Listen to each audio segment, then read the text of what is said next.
Hello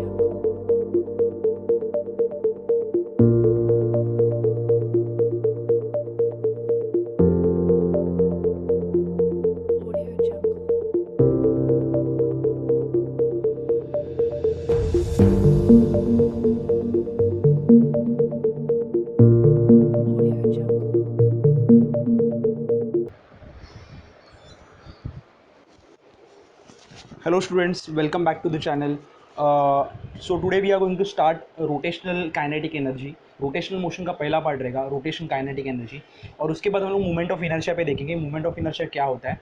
but ये सब discuss करने से पहले एक छोटी सी चीज़ मैं और डिस्कस करना चाहता हूँ, जो कि लास्ट लेक्चर में था.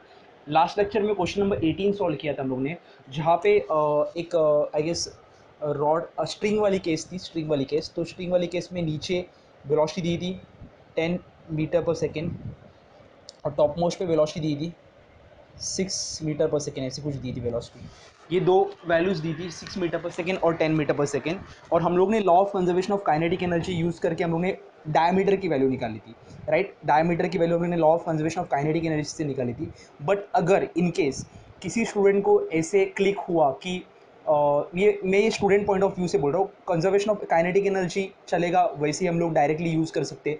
बट कोई स्टूडेंट को अगर ये क्लिक होता है कि हम लोग काइनेमेटिकल इक्वेशन यूज़ कर सकते हैं क्या, कोई स्टूडेंट को ऐसे क्लिक होता है, तो that is a great option. मतलब वो भी कर सकते हैं हम लोग काइनेमेटिकल इक्वेशन यूज़ करके. तो काइनेमेटिकल इक्वेशन यूज़ करके भी ये चीज़ निकाल सकते हैं हम लोग, कोई प्रॉब्लम नहीं है. वैसे काइनेटिक इक्वेशन यूज़ करके भी सॉल्व कर सकते हैं ये वाले चीज़ को. तो law of conservation of energy use करना है या फिर काइनेमेटिकल इक्वेशन यूज़ करना है, दोनों में से कोई भी चलेगा, कोई प्रॉब्लम नहीं है. तो हम लोग काइनेमेटिकल इक्वेशन यूज़ करते हैं, v square equal to u square plus 2as. यहाँ पे डिस्प्लेसमेंट कितने का हो रहा है, डिस्प्लेसमेंट हो रहा है डी का, diameter radius plus radius diameter. तो डिस्प्लेसमेंट की जगह पे डी लिख दूंगा, बराबर है. v मतलब फाइनल वेलोसिटी 6, इनिशियल वेलोसिटी 10 से लेके 6 तक जा रहा है. तो मुझे बताओ फाइनल वेलोसिटी 6 मतलब 6 का स्क्वायर 36, u मतलब इनिशियल वेलोसिटी 10 का स्क्वायर मतलब 100 प्लस 2 इंटू एक्सीलरेशन कौन सी होती है, मतलब जब भी वर्टिकल सर्कुलर मोशन करता है तभी एक्सीलरेशन थी, एक्सीलरेशन ड्यू टू ग्रेविटी. और एक्सीलरेशन ड्यू टू ग्रेविटी जो थी वो 10 थी, हम लोग ने 10 ली थी वहाँ पे उस न्यूमेरिकल में. तो यहाँ पे बोलेंगे -10, क्योंकि एक्सीलरेशन ड्यू टू ग्रेविटी हमेशा नेगेटिव में रहती है. यहाँ पे हम लोग वहाँ पे law of conservation of kinetic energy use कर, मतलब law of conservation of energy use कर रहे थे. तो एनर्जी में हम लोग कहीं पे पॉजिटिव नेगेटिव नहीं कंसीडर करते, बट यहाँ पे हम लोग काइनेमेटिकल इक्वेशन यूज़ कर रहे हैं. तो यहाँ पे बट ऑब्वियसली हम लोग पॉजिटिव नेगेटिव कंसीडर दोनों करेंगे. तो यहाँ पे -10 आएगा इंटू डी. तो मुझे बता 36, ये डिवाइड बाई 2 करूँगा तो ये आएगा 36 का आएगा 18, 50 -10 इंटू डी. यहाँ पे आएगा तो आएगा -32 -10 into d. Minus minus gets cancel, t को 3.2 मीटर. तो ये एक अलग और एक तरीका है सॉल्व करने का, इस तरीके से भी सॉल्व कर सकते हैं, कोई प्रॉब्लम नहीं है. तो अगर किसी स्टूडेंट को ये क्लिक होता है कि काइनेमेटिकल इक्वेशन से सॉल्व कर सकते हैं क्या, या काइनेमेटिकल इक्वेशन से भी सॉल्व कर सकते हैं, ये क्वेश्चन नंबर 18 है लास्ट वीडियो का, जो लास्ट लेक्चर हुआ था अपना, लेक्चर नंबर 12 जो सर्कुलर मोशन का लास्ट लेक्चर था, उसका ये क्वेश्चन नंबर 18 वाला पार्ट है. तो आपको क्लिक हुआ रहेगा तो आप उस नोट्स के वो पार्ट पे जाके आप ये कॉपी डाउन कर सकते हैं, वीडियो को पॉज करके आप ये कॉपी कर सकते हैं. तो हम लोग अभी मेन टॉपिक पे आने वाले हैं, रोटेशनल मोशन. और एक चीज़ मैं बताऊंगा, वहाँ पे कुछ शायद से मैंने गड़बड़ कर दी कि काइनेटिक एनर्जी की जो मैंने एक्चुअली थंबनेल में मैंने मेंशन किया है, काइनेटिक एनर्जी की जो वैल्यू वो 0.045 जूल थी, 0.045 जूल थी. मैंने शायद से गलत से 0.45 जूल लिख दिए. तो वहाँ पे वो एक करेक्शन कर देना कि काइनेटिक एनर्जी की जो वैल्यू है 0.045 जूल है. टेक्स्ट बुक में भी 0.45 जूल है, वो गलत वैल्यू है, 0.045 जूल रहेगी. तो आपको थंबनेल में मैंने मेंशन किया है वैसे भी कि काइनेटिक एनर्जी की वैल्यू 0.045 जूल है. किसी ने सॉल्व किया नहीं रहेगा तो आप पीछे के वीडियो में जाके एक बार देख सकते हो कि काइनेटिक एनर्जी का जो पार्ट है वो 0.045 ना कि 0.45. क्लियर है. तो ये होने के बाद ये क्वेश्चन नंबर 17 वाला पार्ट है और ये क्वेश्चन नंबर 18 वाला पार्ट है, दोनों छोटे, ये करेक्शन है. और ये नया वाला पार्ट है जो बच्चों को क्लिक हो सकता है शायद से, तो वाला पार्ट भी हम लोगों ने डिस्कस किया. तो अभी नेक्स्ट पार्ट पे जाते हैं हम लोग. नेक्स्ट पार्ट पे जाने से पहले मेरे को बताओ कि रोटेशनल काइनेटिक एनर्जी हमारा नया पार्ट रहेगा, और मोमेंट ऑफ इनर्शिया हम लोग पढ़ने वाले. तो रोटेशनल काइनेटिक एनर्जी हम लोग जो पढ़ेंगे, मुझे एक चीज़ बताओ, रोटेशनल काइनेटिक एनर्जी पढ़ने से पहले, इसके पहले उन्होंने जो पढ़ा था वो सर्कुलर मोशन का पार्ट था, जो भी था वो सर्कुलर मोशन का पार्ट था. तो हम लोग एज अ पार्टिकल पकड़ रहे थे, मतलब हम लोग बॉडी को स्टडी नहीं कर रहे थे, हम लोग पार्टिकल को स्टडी कर रहे थे, और कहीं पे मास का जिक्र नहीं किया था. मतलब हम लोग ने वेलोसिटी की वैल्यू निकाली, बैंकिंग ऑफ रोड में निकाला, कहीं पे मास नहीं आया था वहाँ पे। हम लोग ने अगर जो पेंडुलम वाला पार्ट था, टाइम पीरियड का वैल्यू निकाला, वहाँ पे भी मास कहीं पे नहीं आया। वर्टिकल सर्कुलर मोशन था, वहाँ पे भी फाइनल आंसर में मास कहीं पे नहीं आया। तो मास हम लोग नेग्लेक्ट कर रहे थे, उसको पार्टिकल कंसिडर कर रहे थे। और डायमेंशन जब कंपेयर हो गए, डायमेंशन जब कंपेयर हो गए, तो वो बन जाएगा कौन सा, रोटेशनल मोशन। और रोटेशनल मोशन चालू करने से पहले मैंने एक नोट लिखा था, सेकंड या फर्स्ट लेक्चर, मुझे याद नहीं आ रहा है, सेकंड या first lecture, video lecture second या फर्स्ट, उसमें एक नोट लिखा था, आप नोट्स में जाके देख सकते हो। जब मैं सर्कुलर मोशन और रोटेशनल मोशन को बाइफरकेट कर रहा था, तो वहाँ पे एक नोट लिखा था कि body is made up of n number of particles, body is made up of n number of particles, body performs rotational motion while particles perform circular motion। ये याद रहेगा बराबर से, मैंने वहाँ पे बोला भी था कि आपको आगे जाके यूज़ होने वाला है। तो वही पार्ट हम लोग यहाँ पे डिस्कस करने वाले हैं कि body will perform rotational motion while particle will perform circular motion. हम लोगों ने बोला था जब पार्टिकल का डायमेंशन बहुत छोटा होगा as compare to the dimension of the motion, तो वो बन जाता है पार्टिकल। मतलब बॉडी का डायमेंशन बहुत छोटा है as compare to dimension of the motions, तो वो मोशन सर्कुलर मोशन में आता है। बट अगर डायमेंशंस कंपेरेबल रहेगा तो वो बन जाएगा रोटेशनल मोशन। तो रोटेशनल मोशन का सबसे पहला पार्ट है रोटेशनल काइनेटिक एनर्जी। तो हेडिंग डालो रोटेशनल काइनेटिक एनर्जी, हेडिंग डाला rotation kinetic energy. Movement of inertia बाद में देखेंगे, पहले रोटेशनल काइनेटिक एनर्जी को देखते हैं। तो रोटेशनल काइनेटिक एनर्जी को स्टडी करने से पहले मैं एक आर्बिट्री बॉडी बना रहा हूँ, आर्बिट्री रिजिड बॉडी। तो आर्बिट्री रिजिड बॉडी कुछ ऐसे दिख रही है, अमीबा बोल सकते हैं बायोलॉजी वाले।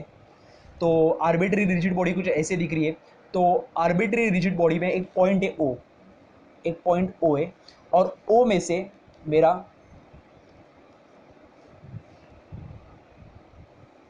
एक्सिस ऑफ रोटेशन है एक्स ओ एक्स डैश। मेरा एक्सिस ऑफ रोटेशन है एक्स ओ एक्स डैश। मैं ऐसे बोल सकता हूँ कि यहाँ से आ रहा है, 3D में बनाए तो एक्स ओ एक्स डैश। तो एक्स ओ एक्स डैश के अबाउट मेरी बॉडी घूमेगी। ओ से मेरा एक्सिस ऑफ रोटेशन पास होगा और एक्सिस ऑफ रोटेशन का नाम रहेगा एक्स ओ एक्स डैश, और एक्स ओ एक्स डैश से मेरा बॉडी रोटेट होगा, उसके अबाउट मेरा बॉडी रोटेट होगा। अभी मुझे बताओ कि body is made of n number of particles, बराबर है, body is made of n number of particles. तो एन नंबर ऑफ पार्टिकल्स कहाँ पे लोकेट होगा, कहीं पे भी लोकेट हो सकता है, मुझे पता नहीं। एन पार्टिकल यहाँ पे लोकेट होता है, यहाँ पे लोकेट होता है, तो ऐसे हम लोग एन नंबर ऑफ पार्टिकल्स ले रहे। तो यहाँ पे एक पार्टिकल लिया मैंने M1 which is located at distance of R1 from axis of rotation. Similarly, we take a mass M2 which is located at a distance of R2 from the axis of rotation. Similarly, mass Mn, M3 भी मास लेता हूँ मैं यहाँ पे R3, और Mn Rn। Mn mass is located at a distance of Rn from the axis of rotation। तो axis of rotation से कितने दूर पे, Rn डिस्टेंस पे। M3 मास R3 डिस्टेंस पे, M2 मास R2 डिस्टेंस पे, M1 मास R1 डिस्टेंस पे। क्लियर है। तो मुझे बताओ मैंने क्या अभी तक डिस्कस किया। There is a rigid body, there is a point O, about point O the body is rotating and the axis of rotation is x o x dash which is passing through point O. The body is made of n number of particles, that is M1 M2 M3 dot dot dot Mn, which is at a distance of R1 R2 R3 और Rn। Clear है। मुझे एक चीज़ बताओ कि body body is made up of particles. तो अगर body rotate करेगी तो पार्टिकल्स भी करेंगे, बट पार्टिकल्स क्या करता है, पार्टिकल्स करता है सर्कुलर मोशन। तो पार्टिकल्स अगर सर्कुलर मोशन करेगा और बॉडी रोटेशनल मोशन करेगा, तो दोनों का एंगुलर वेलोसिटी, मतलब अगर ये साथ में घूम रहा है तो ये भी पार्टिकल्स भी साथ में घूमेंगे, तो बॉडी साथ में घूमेगा, तो बॉडी का जो वेलोसिटी होगा वही पार्टिकल्स का भी वेलोसिटी रहेगा। तो मैं आगे क्या पॉइंट बोल सकता हूँ कि body as well as particles are body as well as particles are performing rotational motion and circular motion. Body क्या कर रहा है, रोटेशनल मोशन, पार्टिकल क्या कर रहा है, circular motion. Body as well as particle performs rotation and circular motion respectively with same angular velocity. दोनों का ओमेगा सेम रहेगा। क्लियर है। बॉडी और पार्टिकल्स का ओमेगा क्या रहेगा, सेम। तो मैं ऐसे बोल सकता हूँ कि अगर मैं इसको लिखता हूँ इस तरीके से कि first particle, second particle, third particle और nth पार्टिकल, सबका ओमेगा क्या रहेगा, same. Omega 1 omega 2 omega 3 omega n equals to omega, सबके ओमेगा क्या रहेंगे, सेम। क्लियर है। बॉडी का जो ओमेगा रहेगा वही किसका रहेगा, पार्टिकल्स का। आगे मुझे बताओ लीनियर वेलोसिटी का फॉर्मूला था, linear velocity v equals to r omega, बराबर है। तो ओमेगा का तो सेम है, बट आर सारे पार्टिकल्स के लिए अलग है। देखो m1 के लिए आर अलग है, m2 के लिए आर अलग है, दूर है, m2 दूर है एक्स ऑफ रोटेशन से, m3 के लिए r3 अलग है, तो सबके लिए अलग अलग आर है। तो मैं क्या बोलूँगा, same angular velocity but different linear velocity. ये क्या है लीनियर, ये क्या है एंगुलर, और ये क्या है लीनियर। एंगुलर वाला पार्ट सेम है बट रेडियस वाला पार्ट अलग है, मतलब ये जो एक्स ऑफ रोटेशन से जो डिस्टेंस है ना वो अलग है। तो अगर वो अलग है, देखो ये परफॉर्म क्या कर रहा है, सर्कुलर मोशन, बराबर है। ये क्या परफॉर्म कर रहा है, ये से घूमेगा, सर्कुलर मोशन। ये भी क्या परफॉर्म करेगा, सर्कुलर मोशन। सबका एंगुलर वेलोसिटी सेम है बट सबका लीनियर वेलोसिटी क्या है, अलग है। तो क्या बोलूँगा, let omega 1, omega 2, omega 3 and omega n be the angular velocity which is same for particle as well as body। ये होने के बाद but the particles are perform are having different linear velocity। मतलब क्या, v1 का formula रहेगा r1 omega, सबका ओमेगा सेम है इसलिए ओमेगा ही लिख रहा हूँ मैं। v2 का फॉर्मूला रहेगा r2 ओमेगा, v3 का फॉर्मूला रहेगा r3 ओमेगा, vn का फॉर्मूला रहेगा rn ओमेगा। क्लियर है, पक्का। मुझे काइनेटिक एनर्जी निकालना है। काइनेटिक एनर्जी निकालने के लिए मेरे को फॉर्मूला रहता है हाफ एम वी स्क्वायर। तो वी तो मुझे मिल गया, बट काइनेटिक एनर्जी में क्या करूँगा, मास से मल्टीप्लाई करूँगा हाफ से। तो काइनेटिक एनर्जी का फॉर्मूला क्या रहेगा,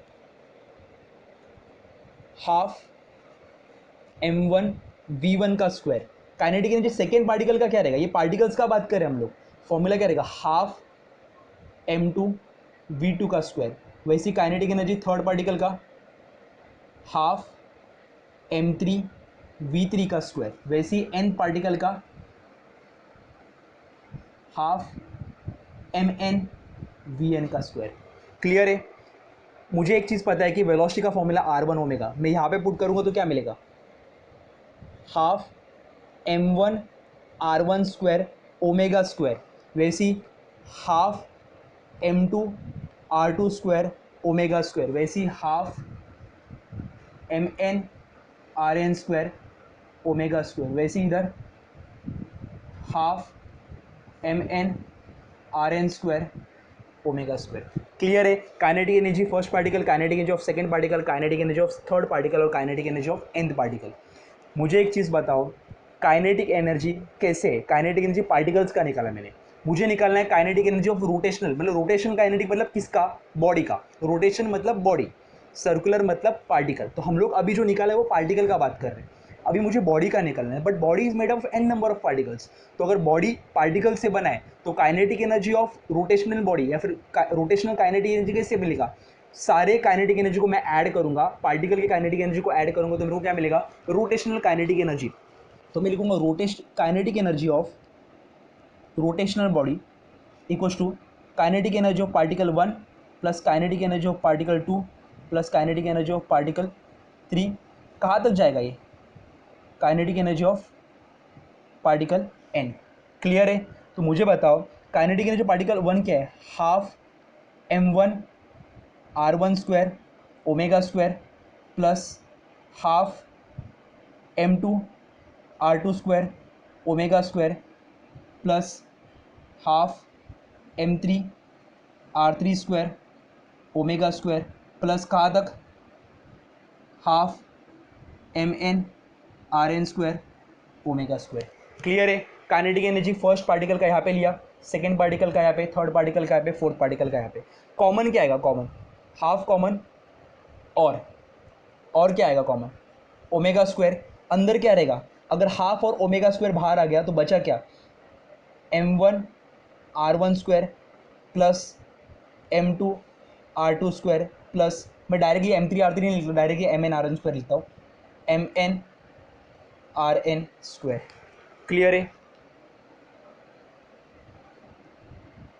mn rn का स्क्वायर। क्लियर है। अभी कोई भी चीज़ रिपीट होती है, सेम चीज़ रिपीट होती है, m r square m r square m r square, तो उसको लिखते हैं समेशन से। तो यहाँ पे लिखूंगा मैं half summation of m i r i का स्क्वायर। आई कहाँ से चलो रहे, 1 से लेके n तक, आई स्टार्ट्स फ्रॉम 1 से लेके n तक। क्लियर है। हम लोग हमेशा समेशन से उसको रिप्रेजेंट करते हैं। उसके बाद ये जो पार्ट रहेगा ये, और यहाँ पे ओमेगा स्क्वायर भी है, क्लियर है? ये होने के बाद इसका आगे का पार्ट मैं अगले इसमें डिस्कस कर लूँगा, पहले ये वाला एज इट इज़ अपने को कॉपी करना है। तो डायग्राम कॉपी कर लो पहले, डायग्राम ये इधर तक पार्ट क्लियर है आपको। मैं वापस एक बार रिपीट करता हूँ। हम लोग ने क्या किया कि रोटेटिंग बॉडी लिया, rotating body is made up of n number of particles. पहले ओ मेरा सेंटर रहेगा जहाँ से एक्सिस ऑफ रोटेशन पास हो रहा है, वहाँ से मेरा m1 जो पार्टिकल है वो located at distance of r1 है, m2 r2 पे, m3 r3 पे और mn rn पे, बराबर है। मैंने एक नोट लिखा था सर्कुलर मोशन चैप्टर में, body will be performing rotational motion while the particle will be performing circular motion with same angular velocity। इसलिए particle 1, particle 2, particle 3, particle n तक सबका ओमेगा क्या हुआ, सेम हुआ। But R1, R2, R3, Rn सब अलग है तो वेलोसिटी भी क्या रहेगी, अलग, क्योंकि v का फॉर्मूला r इंटू ओमेगा है। तो r अलग है तो v1 भी अलग रहेगा। तो v1 linear velocity v1 equals to r1 omega, v2 equals to r2 omega, v3 equals to r3 omega, vn equals to rn omega. सबका ओमेगा सेम है बट सबका r अलग अलग होने की वजह से v भी अलग अलग होगा। काइनेटिक एनर्जी का formula half m1 v1 square, v1 की वैल्यू पुट करूंगा स्क्वायर करूंगा तो ये मिलेगा, v2 की वैल्यू पुट करूंगा स्क्वायर करूंगा तो ये मिलेगा। वैसे ही ये vn की वैल्यू पुट करूंगा स्क्वायर करूंगा तो rn square omega square, rn square omega square. Clear है यहाँ तक? अभी kinetic energy of rotating body निकालना है हमें। हम लोग के पास काइनेटिक एनर्जी ऑफ पार्टिकल है, पार्टिकल मतलब क्या परफॉर्म कर रहा है, सर्कुलर मोशन। तो kinetic energy of rotating body is nothing but kinetic energy of each particle, ke1 ke2 ke3 ken तक। वैल्यूज को पुट किया मैंने, हाफ को बाहर निकाला, ओमेगा स्क्वायर को बाहर निकाला तो ये मिल गया मेरे को m1 r1 square plus m2 r2 square plus dot dot dot mn rn square. और ये जो रिपीट हो रहा था उसको हम लोग ने समेशन के फॉर्मेट में लिखा। समेशन आई स्टार्ट फ्रॉम 1 से लेके कहाँ तक n तक, 1 से लेके कहाँ तक n, और m i r i square repeat हो रहा है। देखो ये रिपीट होगा, मतलब पहला जो टर्म रहेगा m1 r1 स्क्वायर प्लस, अभी मैं समेशन वाले पार्ट में नहीं जा रहा हूँ, वो मैथमेटिक्स का पार्ट है। तो यहाँ तक क्लियर हुआ आपको ये वाला पार्ट। तो आपको लिखना है, डायग्राम निकालो पहले, लिखो consider rigid body, consider rigid body, consider rigid body made up of n number of particles, made up of n number of particles, made up of n number of particles, m1 comma m2 comma m3 comma dot dot dot mn, m1 comma m2 comma m3 comma dot dot dot mn, situated at a distance of, situated at a distance of, situated at a distance of r1 comma r2 comma dot dot dot r1 comma r2 comma r3 comma dot dot dot rn respectively, r1 पे r2 पे r3 पे और rn पे respectively. लिखो if the let o be the center, let o be the center from this, from where the masses are located, let o be the center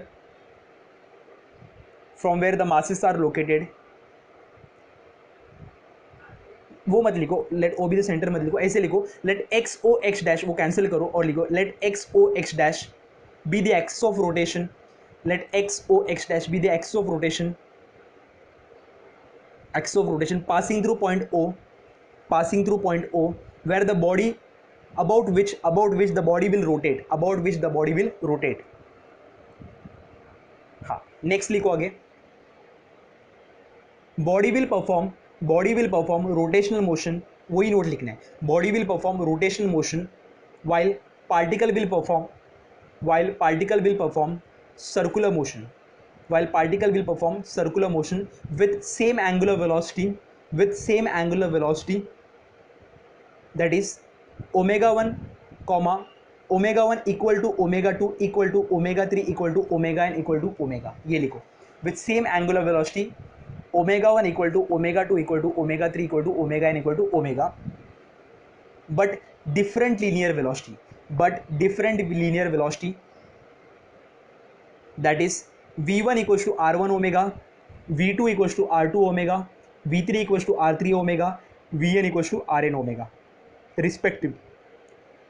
अब ये जो part लिखा मैंने, consider a rigid body of mass, mass m made up of n number of particles m1 m2 m3 dot dot m n situated distance of R1 R2 R3 dot dot RN से लेके Vn तक, ये जो part रहेगा ये as it is common रहेगा kinetic energy के derivation के लिए। और आगे आएगा एंगुलर मोमेंटम का डेरिवेशन और टॉर्क का डेरिवेशन।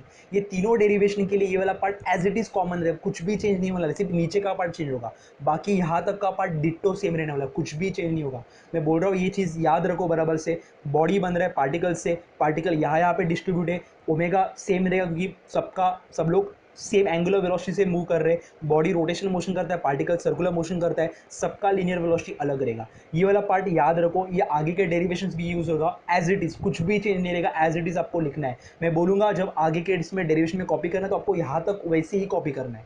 आगे लिखो, the kinetic energy of particle 1, the kinetic energy of particle 1 is given by, the kinetic energy of particle 1 is given by, ये वाला कॉपी करना है आपको, ke1 equals to half m1 v1 square plus equals to half m1 r1 square omega square, ये as it is copy करना है।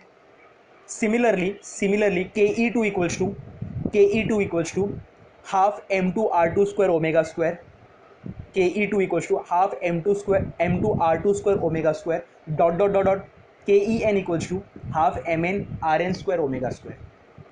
ये हो गया कॉपी करके। आगे लिखना है काइनेटिक एनर्जी ऑफ रोटेटिंग, लिखो kinetic energy of rotating body is given by, kinetic energy of rotating body is given by sum of kinetic energy of each particle, kinetic energy of rotating body is given by sum of kinetic energy of each particle. Therefore KER equals to KE1 plus KE2 plus KE3 plus dot dot dot KN, ये पूरा copy करना है यहाँ से लेके यहाँ तक। देखो ये ऐसे यहाँ से आ जाएगा कॉपी, ये पूरा dot as it is copy करना, ये आगे वाला कॉपी करना है। वीडियो को पॉज करो, कॉपी कर लो, मैं आगे का पार्ट डिस्कस करता हूँ। वीडियो को पॉज करके आप कॉपी कर सकते हो, मैं आगे का पार्ट डिस्कस करता हूँ।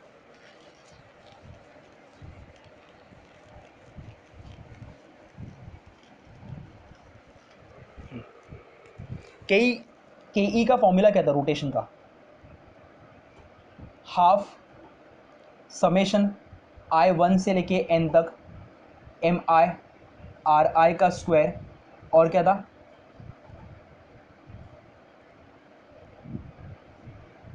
Omega square. क्लियर है? इसको मैं डिनोट करता हूँ, इसको I से, मतलब I जो रहेगा वो रहेगा समेशन I1 से लेके N तक MI/RI का स्क्वायर, इसको डिनोट करूँगा मैं I से। तो फॉर्मूला क्या बनेगा, kinetic energy of rotating body equals to half I omega square. Clear है? ये मेरा पार्ट रहेगा, kinetic energy of rotation motion का फॉर्मूला रहेगा half I omega square, where I is called as movement of inertia.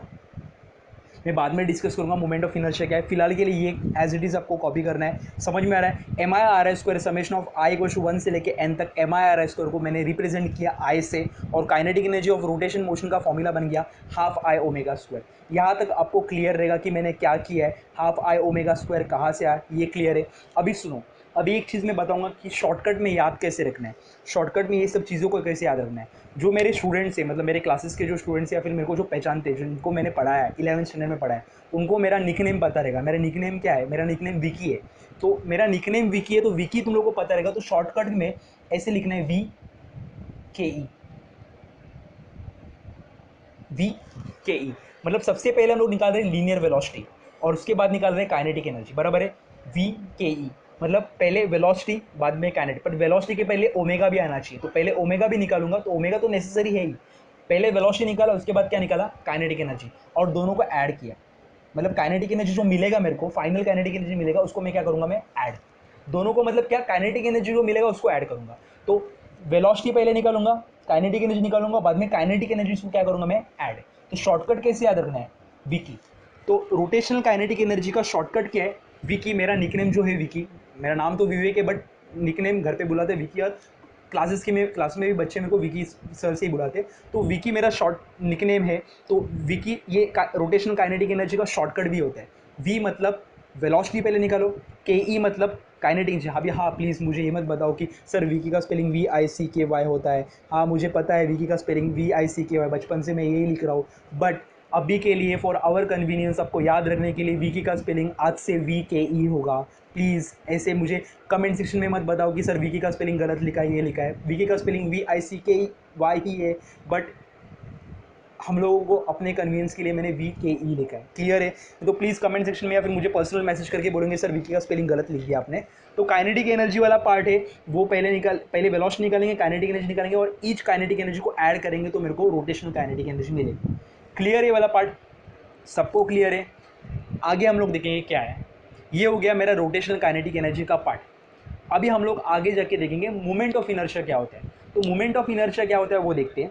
पहले मुझे बताओ, ये रोटेशन वाला पार्ट है। बॉडी अगर रोटेशन मोशन करता तो फॉर्मूला ये रहेगा काइनेटिक एनर्जी का, बट बॉडी अगर लीनियर मोशन करेगा, लीनियर मोशन या फिर ट्रांसलेटरी मोशन, ट्रांसलेटरी बोलता है उसको, लीनियर तो पार्टिकल करेगा, बॉडी करेगा ट्रांसलेटरी मोशन। अगर ट्रांसलेटरी मोशन का बात करूंगा तो फॉर्मूला बनेगा हाफ एम वी स्क्वायर, बराबर है। एक चीज़ देखो दोनों में कॉमन क्या है, ये रोटेशन कर रहा था, ये ट्रांसलेटरी कर रहा था। ट्रांसलेटरी और रोटेशन में फ़र्क क्या है? हाफ तो एज इट इज़ आ गया है। वेलोसिटी जो रोटेशन जो ट्रांसलेटरी में था वो यहाँ पे क्या बन गया? ओमेगा। याद है कि मैंने कुछ बोला था, linear velocity get replace by angular velocity, linear velocity get replace by angular velocity. अभी ट्रांसलेटरी में क्या है? मास। इधर क्या है? Moment of inertia. तो mass get replace by moment of inertia, mass gets replace by moment of inertia. So moment of inertia का significance क्या है? देखो, जो काम मास करेगा ट्रांसलेटरी मोशन में, वो काम करेगा moment of inertia in which motion? Rotational motion. Velocity omega, clear है। Half of as it is आ गया। मास को रिप्लेस किया किससे? आई से। मतलब यहाँ पे जो मास काम कर रहा था वो यहाँ पे कौन करेगा? यहाँ पे जो वेलोसिटी कर रहा था वो ओमेगा किया, खत्म बात। जो यहाँ पे मास करेगा वो यहाँ पे कौन करेगा? Moment of inertia. मतलब मास क्या प्रोवाइड करता है? सुनो, अभी ये मेरा एक बॉडी है, इसके पास कुछ तो मास है, इसके पास कुछ तो मास है। मैं क्या कर रहा हूँ, इसको इसको मैं धक्का मारने का ट्राई करूँगा। धक्का मार दिया। अगर मैंने धक्का नहीं मारेगा तो मैं, ये मेरा मास जो रहेगा वो यहाँ पे ही रहेगा, बराबर है। मेरे बॉडी का मास अगर कुछ रहेगा, ये बॉडी है, इसका मास कुछ तो है, तो ये यहाँ पे ही रहने वाला है। इसका मतलब क्या? ये खुद से मोशन करेगा क्या? नहीं, ये खुद से मोशन नहीं करेगा, मेरे को एक्सटर्नल फोर्स अप्लाई करना पड़ेगा। एक्सटर्नल फोर्स अप्लाई करना पड़ेगा। कुछ याद आ रहा है? एक्सटर्नल फोर्स अप्लाई करना पड़ेगा, न्यूटन्स लॉज ऑफ मोशन में आता है। Unless and until an external unbalanced force is applied to a body, the body will remain in a state of rest or of uniform motion. State of rest या फिर on in a uniform motion. अभी state of rest का बात कर रहे हैं हम लोग। तो बॉडी अपने स्टेट ऑफ रेस्ट को मेंटेन करेगा जब तक कि मैं एक्सटर्नल फोर्स नहीं अप्लाई करता। एक्सटर्नल फोर्स अप्लाई करने के बाद बॉडी मोशन में जाएगा। तो मुझे बताओ, बॉडी खुद से मोशन में जा रहा है क्या? नहीं, बॉडी खुद से मोशन में नहीं जा रहा है। तो इसको बोलते हैं, मास जो होता है वो प्रोवाइड करता है what? Inertia in translatory motion. Inertia is nothing but, अभी हम लोग ने बोला बॉडी गया क्या? खुद नहीं, तो ये हो गया inability. Inability of a body to undergo change in its state of motion by itself. खुद से कर रहा है क्या? नहीं। मैं खुद से बाहर से फोर्स अप्लाई करूंगा तो वो मोशन में जाएगा, बट ये खुद से करेगा क्या? नहीं। तो इसलिए वो क्या बन गया? इनएबिलिटी। तो inability of a material body to change its state by itself is called as inertia in translatory motion, and inertia in translatory motion is performed by is provided by mass. अगर body के पास मास रहे तो इसके पास मास कम रहेगा, तो ये शायद से मासलेस रहेगा, तो ये अपने आप शायद से हवा में उड़ सकता है, ऐसा कुछ हो सकता है। बट अगर इसके पास मास ज़्यादा रहेगा तो ये इनएबिलिटी और बढ़ेगी। सपोज और एक चीज़ बोलूँगा कि ये छोटा सा मास है, मैं इसको धक्का मार रहा हूँ तो ये अपने आप मोशन में जा रहा है, मतलब ये अपना स्टेट को चेंज कर रहा है। बट इसके बदले अगर बड़ा मास रहेगा और अभी मैं धक्का मारने का ट्राई करूँगा, बड़ा मास मतलब इसके ऊपर मैं हाथ भी रखा और धक्का मारने का ट्राई करूँ, तो अभी मोशन में जाना पॉसिबल नहीं है। मतलब क्या? ये क्या करेगा? अगर मैं फोर्स अप्लाई कर रहा हूँ तो ये और एक चीज़ करेगा, ये और एक चीज़ करेगा, ये करेगा रेजिस्टेंस। तो मास दो चीज़ प्रोवाइड कर रहा है, एक इनएबिलिटी, खुद से मोशन में जाने का इनएबिलिटी, और दूसरा रेजिस्टेंस। रेजिस्टेंस कभी प्रोवाइड करेगा? जब मैं एक्सटर्नल फोर्स अप्लाई करेगा तो रेजिस्टेंस प्रोवाइड करेगा चेंज इन स्टेट को। देखो, अगर बड़ा मास रहेगा मैं ज़्यादा फोर्स अप्लाई करना पड़ेगा, छोटा मास रहेगा तो कम फोर्स अप्लाई करना पड़ेगा। अगर वही कम फोर्स में बड़े मास को अप्लाई करूँगा तो ये बॉडी मोशन में जाएगा क्या? नहीं। ये बॉडी मोशन में जाने के लिए मेरे को ज़्यादा फोर्स अप्लाई करना पड़ेगा। मतलब ये बॉडी वो छोटे फोर्स को मैं क्या प्रोवाइड कर रहा है? रेजिस्टेंस। तो mass provides inertia in translatory motion, and inertia is nothing but inability of a material body to change its state by itself, और resistance by a material body when an external force is applied। मतलब मैं बाहर से force apply करूंगा तो ये क्या provide करेगा? रेजिस्टेंस। अगर खुद से मोशन नहीं प्रोवाइड करेगा तो वो क्या बन जाएगा? इनएबिलिटी। एंड इनएबिलिटी और resistance is provided by inertia, and inertia is provided by mass. ये किसका बात कर रहा था मैं? ट्रांसलेटरी मोशन का। अभी यहाँ पे कौन है, मास के बदले गया मोमेंट ऑफ इनर्शिया। तो यहाँ पे मास क्या प्रोवाइड कर रहा था, इनर्शिया, तो यहाँ पे मोमेंट ऑफ इनर्शिया क्या पड़ेगा, प्रोवाइड करेगा, rotational inertia. Inertia in translatory motion, यहाँ पे inertia in rotational motion, same inability या फिर रेजिस्टेंस। क्लियर है।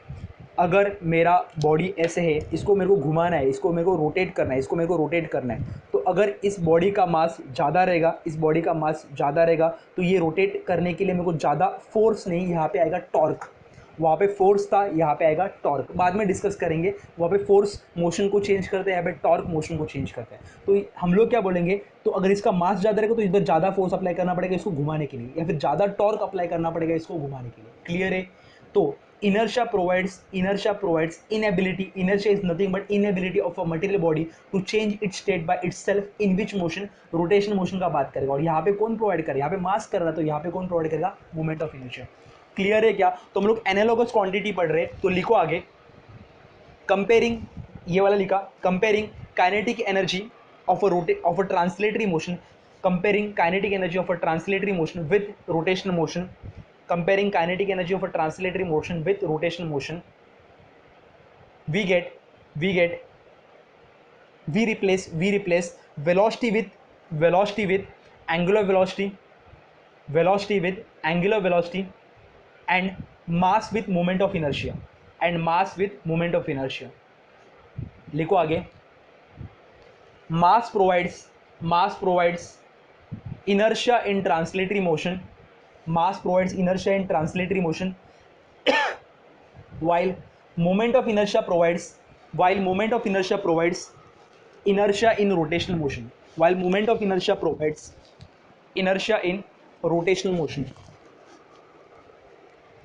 लिखो, inertia is nothing but inability of a material body to change its state by itself, inability मतलब itself, inability of a material body to change its state by itself। आगे next line पे लिखो, or it is a resistance provided by the material body,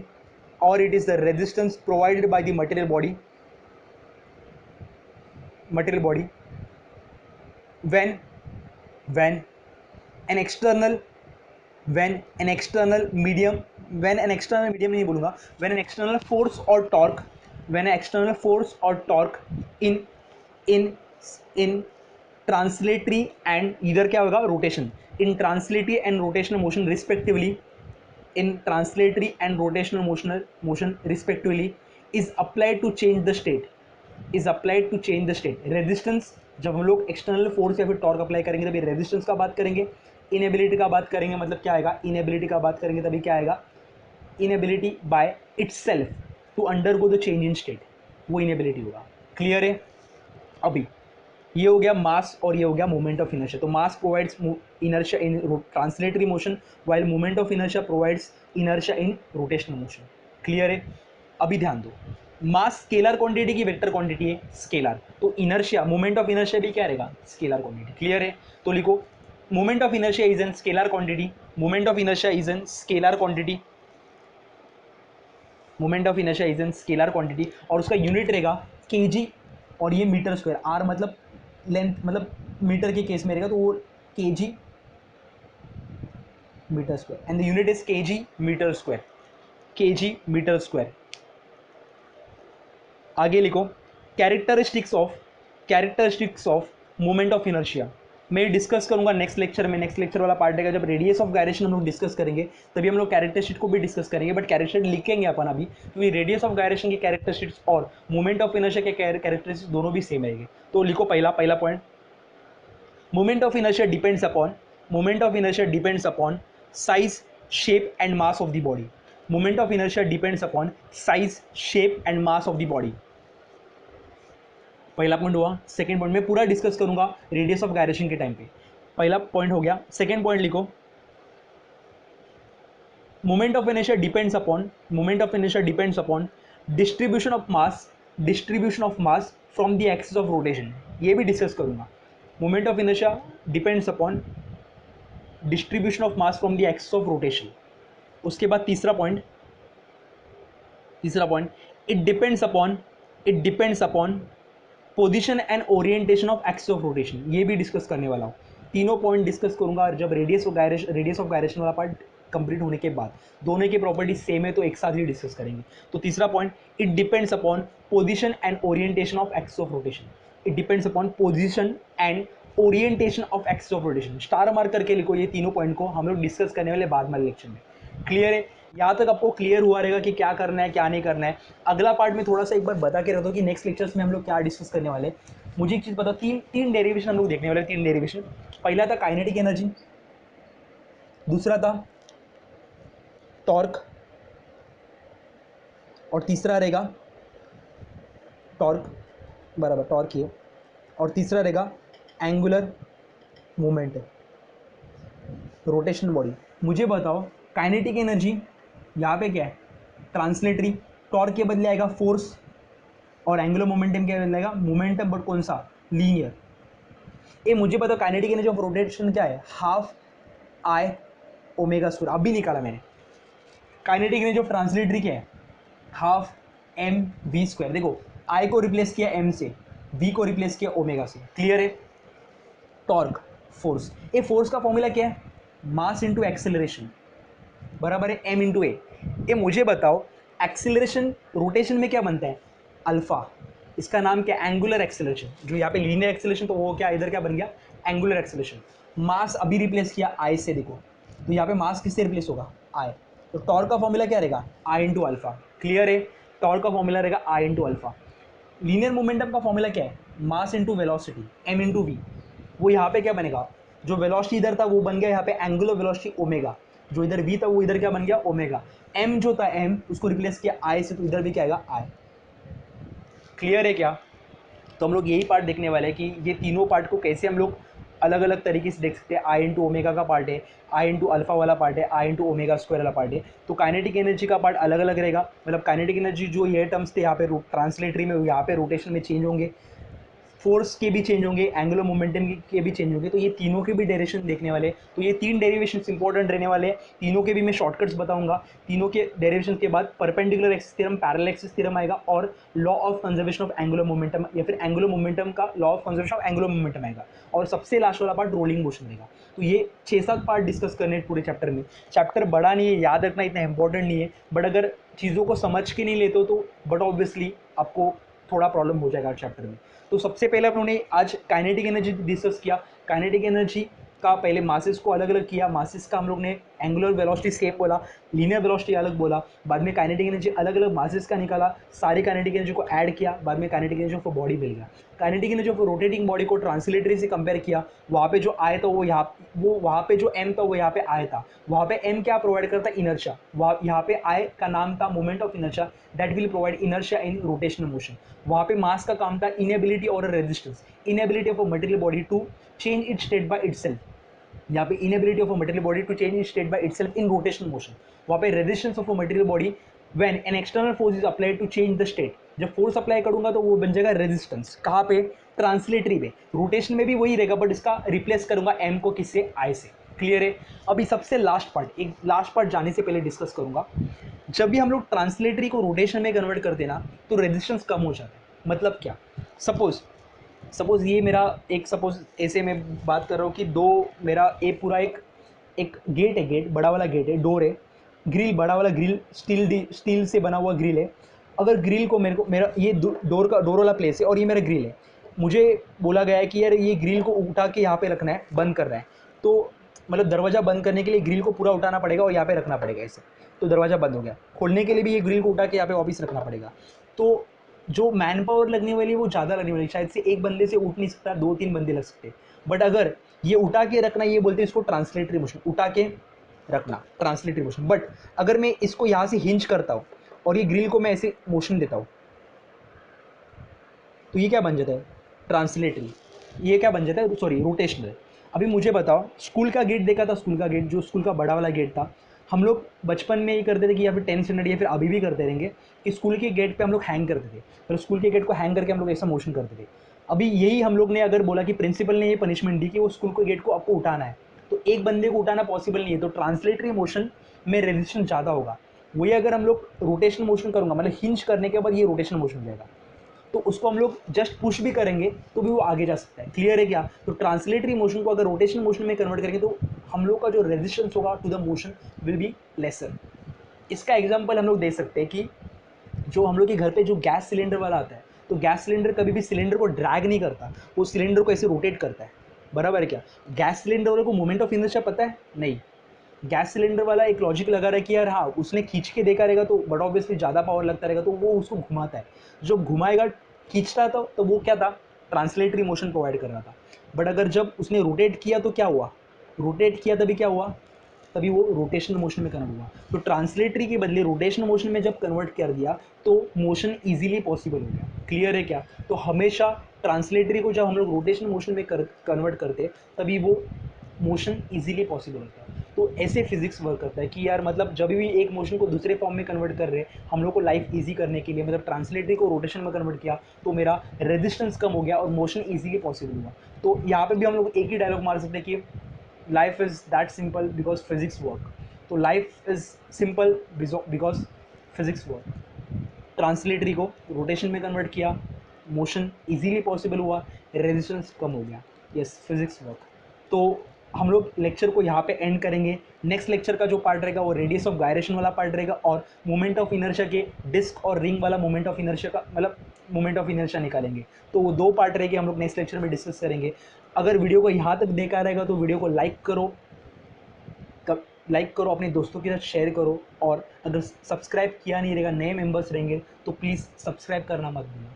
next lecture में मिलते हैं, radius of gyration और moment of inertia के अलग अलग फॉर्मूला से हम लोग डिस्कस करेंगे नेक्स्ट लेक्चर में।